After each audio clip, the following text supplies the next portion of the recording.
Quem sofreu se amargurou, viu a cruz e a vida em tons reais. Quem no certo procurou, mas no errado se perdeu, precisou saber recomeçar. Só quem perdoou na vida sabe o que é amar, porque encontrou na derrota algum motivo para lutar. E assim viu no outono a primavera, descobriu que é no limite que a vida faz crescer,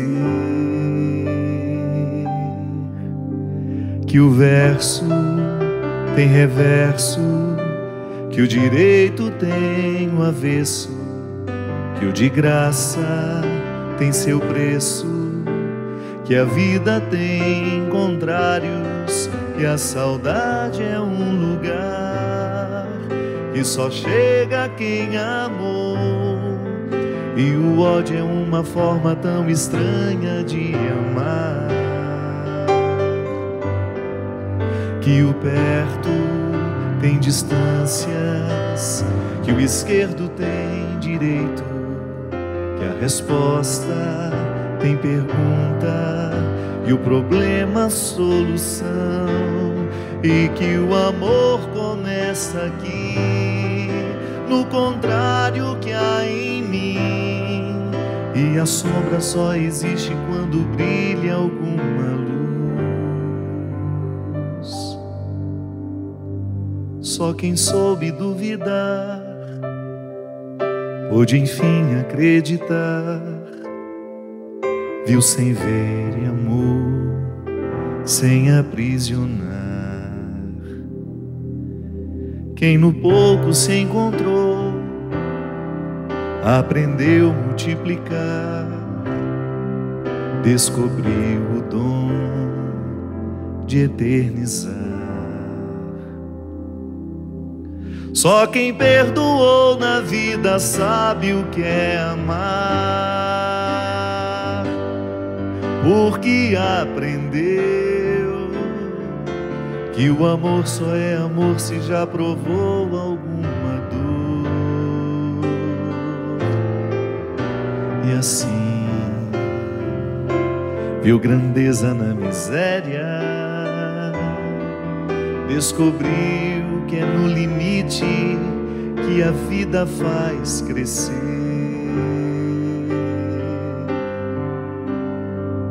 que o verso tem reverso, que o direito tem o avesso, que o de graça tem seu preço, que a vida tem contrários e a saudade é um lugar que só chega quem amou, e o ódio é uma forma tão estranha de amar,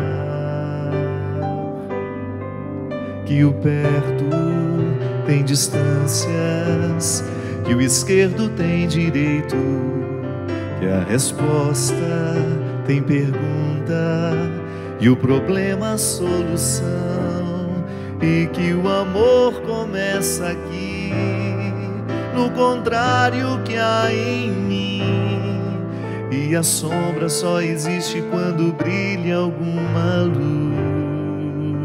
luz, que o verso tem reverso, que o direito tem o avesso, que o de graça tem seu preço, que a vida tem contrários e a saudade é um lugar que só chega quem amou, e o ódio é uma forma tão estranha de amar, que o perto tem distâncias, que o esquerdo tem direito, que a resposta tem pergunta, que o problema a solução, e que o amor começa aqui, no contrário que há em mim, e a sombra só existe quando brilha alguma luz. Muito boa noite, é com muita alegria que nós começamos mais um programa Direção Espiritual. Cada vez mais o movimento da vida me levando a compreender a partir da minha experiência e da experiência de vejo quem vivendo ao meu lado, que a verdadeira experiência de Deus, ela nos posiciona num contexto de maturidade, que nos livra de todos os pesos e as amarras que o infantilismo nos coloca. Já me explico. Muitas vezes nós alimentamos visões muito infantis a respeito da vida, do outro, até mesmo da nossa relação com Deus. Quantas vezes nós nos pegamos alimentando um jeito infantil de ser religioso? Que é quando a gente não tem maturidade suficiente para entender que Deus não vai fazer todas as nossas vontades, que não é próprio de quem ama realizar todas as vontades da criatura amada, porque isso significa retirar da criatura amada a oportunidade de crescer com as próprias dificuldades que são próprias da vida. Próprias dificuldades próprias da vida não, com as dificuldades que são próprias da vida. Que muitas vezes o nosso amor, ao invés de proteger, ele desprotege, porque ele infantiliza. Ele é muitas vezes marcado por faltar realidade, né, no amor. É igual a pessoa que está apaixonada, né? Ela não consegue ver a realidade. Uma mente apaixonada, uma mente que está muito envolvida com uma outra pessoa que acabou de chegar, é um perigo. É um perigo tomar decisões erradas. A paixão cega. Gosto sempre dessa diferenciação, né? A paixão é a antessala do amor. A gente só pode dizer que ama depois de ter apagado todos os fogos incendiários da paixão, porque eles são perigosos. O amor não. O amor é aquele sentimento que te deixa, continua apaixonado no sentido, né, pleno da palavra, no sentido de ter a paixão já dominada, mas o amor encaminhado. Porque a paixão não lhe permite muita crítica. Você não gosta nem que o outro coloque defeito naquele que você acabou de descobrir por quem você está apaixonado. Porque se você não descobre defeito, imagina se você vai admitir que o outro venha colocar. O amor não. O amor é quando nós já apagamos os fogos incendiários da paixão e a gente consegue olhar para o outro com realidade. Aí você percebe que ele tem defeitos, que ele tem qualidades, que ele tem virtudes, não é? Que ele é uma pessoa virtuosa, mas que ele é também uma pessoa limitada. E mesmo assim, olhando para o pacote completo, você decide que você quer viver esse relacionamento.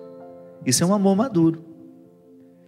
Dentro de uma concepção infantil, nós vamos acreditar que o amor não contempla defeitos, que o amor não contempla limites. São os mitos, né, que eu trato no meu livro Quem Me Roubou de Mim. O mito do amor romântico fez isso com a gente. A partir de histórias maravilhosas, né, de amores perfeitos, que passam por grandes dificuldades e que depois termina todo mundo feliz para sempre. Esse feliz para sempre, ele existe desde que você compreenda esse feliz para sempre como uma luta diária para que o contentamento de estar um com o outro nasça da luta, do empenho de fazer essa relação dar certo. Nós não temos o direito de pegar os contos de fadas e trazê-los para a nossa vida como se nós tivéssemos a obrigação de desempenhar os mesmos papéis daqueles que estão escritos na literatura. Não. E é por isso, minha gente, que eu gosto de frisar sempre que o contexto da religião tem de ser o contexto do amadurecimento humano. Nós não podemos dobrar os nossos joelhos no chão para rezar a Deus, esquecendo as nossas causas. Nós não temos o direito de viver uma mística que nos aliene, que nos impeça ou que nos prive de pensar as questões humanas. Nós não temos o direito de viver um relacionamento com Deus que não nos coloque na obrigação diária de olhar para aquilo que nós estamos vivendo, para aquilo que nós estamos escolhendo, para aquilo que nós estamos pensando. E dar uma limpada nesses excessos, né? Essa música fala justamente disso, essa que a gente acabou de cantar. Ela mostra os contrários da vida. Nada é só bom, nada é só ruim. O avesso tem seu lado direito. Um tecido, quando você olha para ele, você tem de pensar que existe um avesso que o sustenta, que é tão importante quanto o lado direito. De nada vale, né? Você fazer uma roupa bonita, com tecido de qualidade por fora, se você não dá a mesma qualidade ao tecido por dentro. É assim. A experiência humana é a mesma coisa. E nós vamos amadurecendo à medida em que a gente vai conseguindo articular a realidade com a meta. Ninguém pode viver sem meta, sem objetivos, né? Sem objetivos um ser humano não vai longe. Mas o objetivo é sempre um fator que está ligado a um ideal. Eu quero isso para mim. Mas o que eu reconheço hoje ainda não me dá condições de viver a realização desse objetivo. Então aí você vai se colocar, se equalizar no tempo do empenho. Mas que as suas metas, elas não desconsiderem o seu processo atual. Eu não posso ter uma meta que desconsidere o que eu sou. Eu preciso amarrar as minhas metas à minha realidade. E na realidade eu sempre posso interferir. Eu gosto de dizer isso sempre, porque para mim não existe uma maneira mais eficaz de você avançar senão por meio do empenho. Então, por exemplo, você ter um compromisso com você.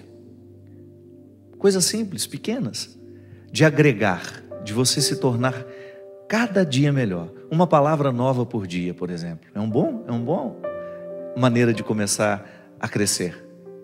Eu não posso fazer um curso, eu ainda não tenho dinheiro para estudar, para fazer isso, mas você pode aprender uma palavra nova por dia. E não só aprender aquela palavra nova, como começar a colocar no seu cotidiano, para ela entrar em uso. Às vezes eu fico pensando que a gente precisa ressuscitar as palavras.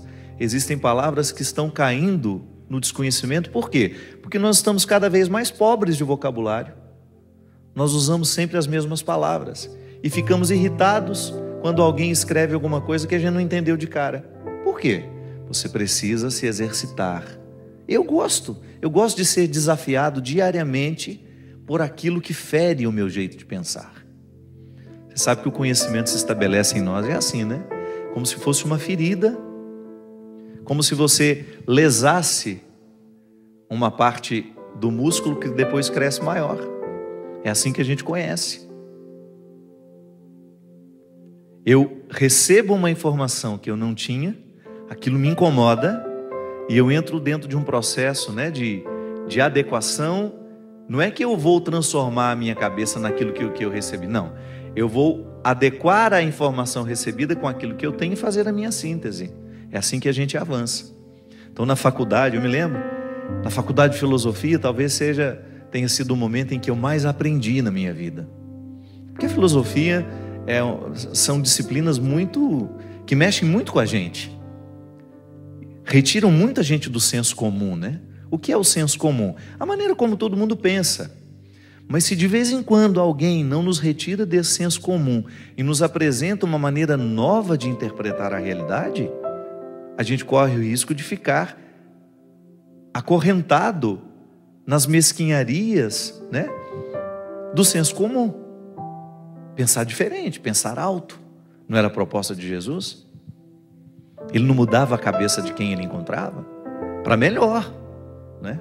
Ele fazia com que aquelas pessoas saíssem de um contexto antigo de interpretação de si mesmo, do outro, do amigo, da política, da religião, e fazia com que aquela pessoa avançasse aqui pela cabeça.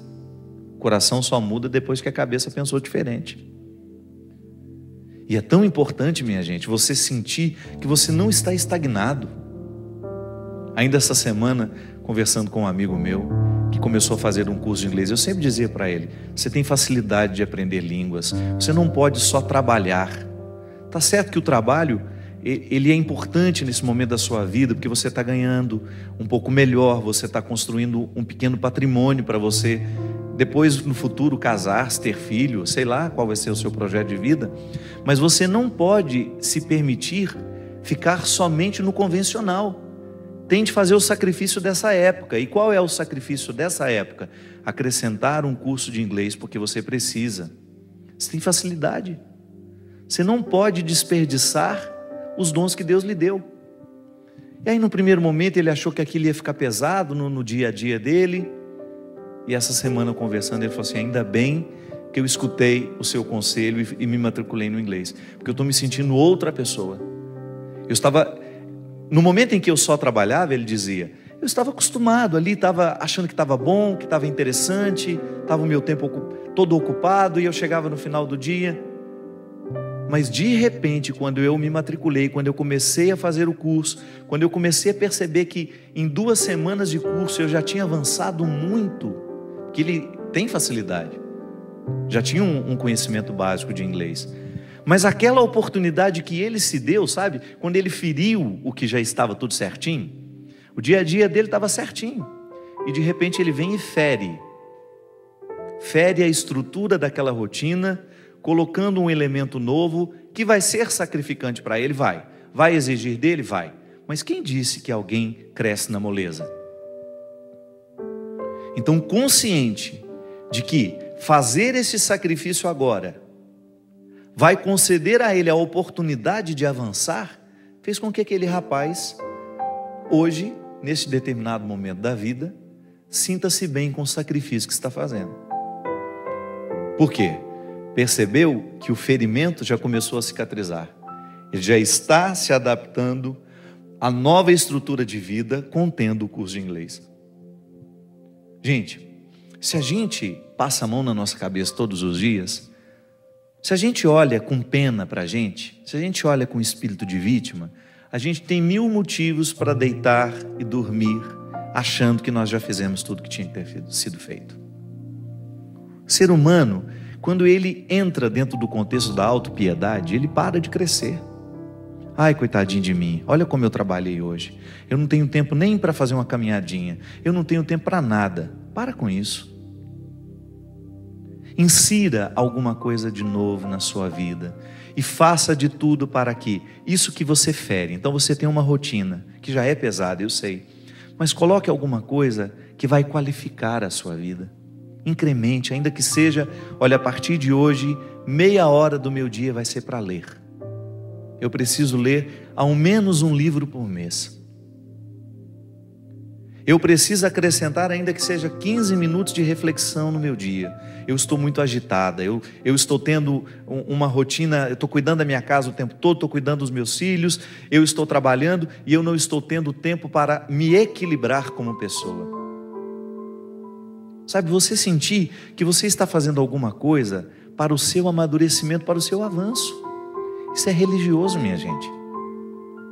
Você sabe que os padres do deserto, lá em 300 e pouco, logo depois de Cristo, né? Uma experiência muito próxima a Jesus, 300 anos é muito mais próximo do que nós que estamos há 2000, né?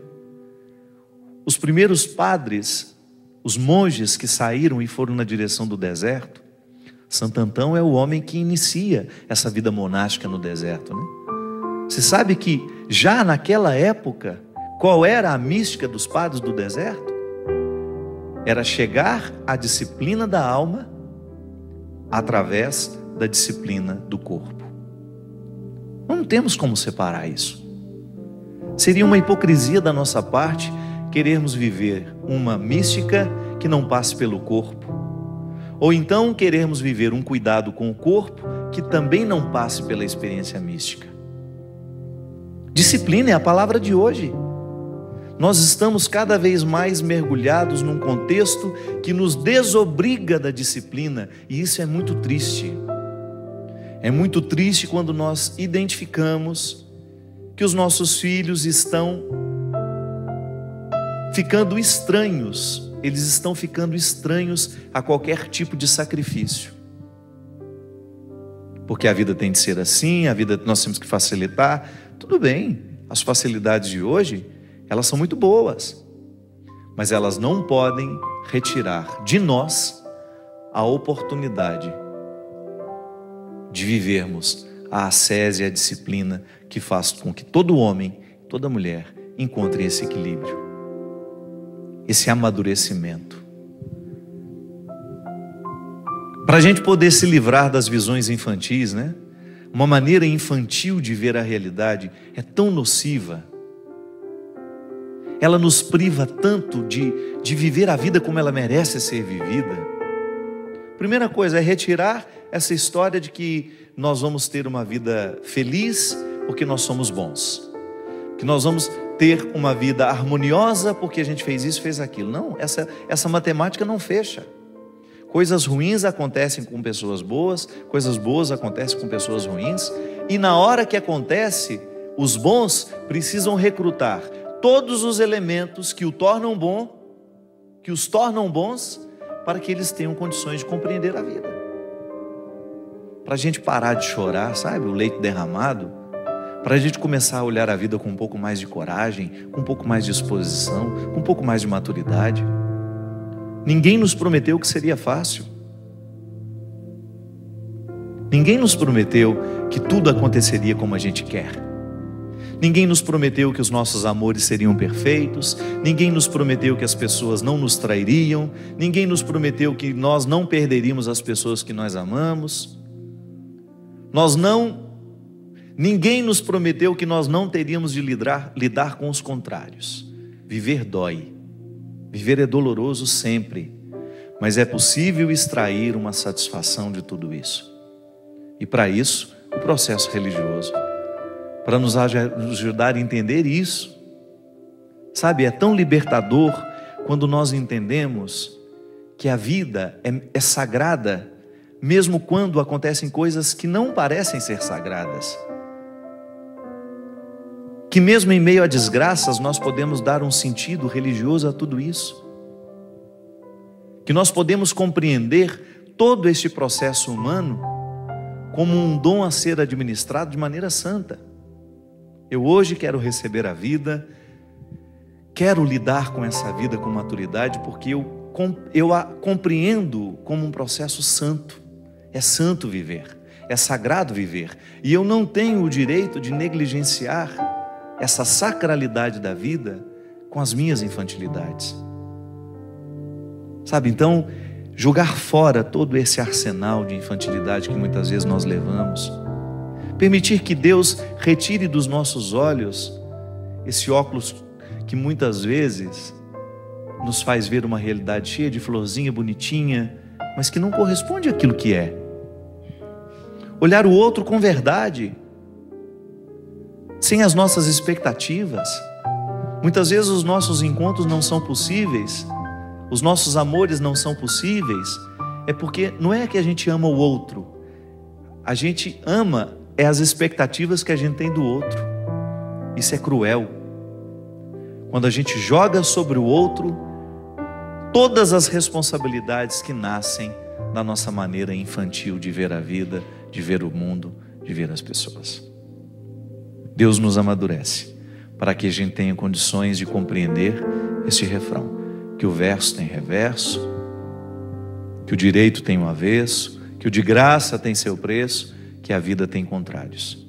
Mas mesmo nesses contrários, a gente pode ser muito, muito, muito harmonioso.